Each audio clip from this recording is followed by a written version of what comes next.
Hey everyone, welcome back. If you've ever wondered how to upload a video onto your Webflow site, you're in the right place. By the end of this quick step-by-step tutorial, you'll know exactly how to add dynamic, engaging video content to your own website, perfect for capturing attention, sharing your story, or showcasing your work in a way that really stands out. Let's jump right in and walk through the process together. First off, we'll need to head over to your Webflow designer. Go ahead and log into your Webflow project if you haven't already. Once you're in, look for the little plus sign, usually found on the left side of your screen. That's the Add Elements panel. Think of this panel as your toolkit for building your site, where you can add anything from text blocks to images and, of course, videos. Take a moment to find your way there, no rush.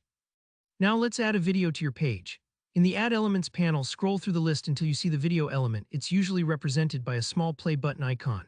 When you spot it, simply click and drag that video element right onto the part of your site where you'd like the video to appear. You can drop it into a section, a column, or wherever makes the most sense for your layout. If you're new to Webflow and aren't quite sure where to place it yet, don't worry, you can always move it around later. The beauty of Webflow is that it's super flexible.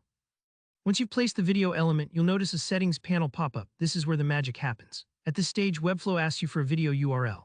What this means is that rather than uploading raw video files directly to Webflow, which can be heavy and slow down your site, Webflow actually lets you embed videos that are hosted elsewhere, like on YouTube or Vimeo.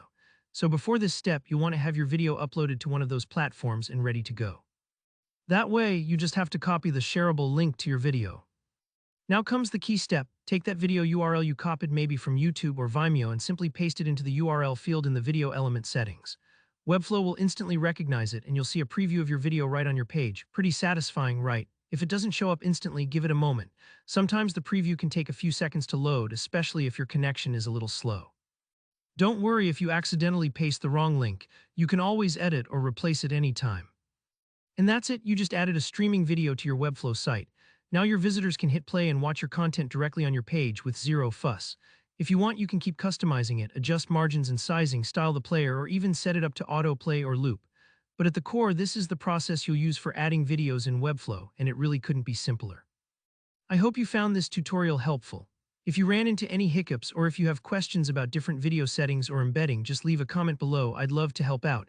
And if you enjoyed this walkthrough, don't forget to like the video and subscribe for more practical Webflow tips and tutorials. Happy creating, and I'll see you in the next one.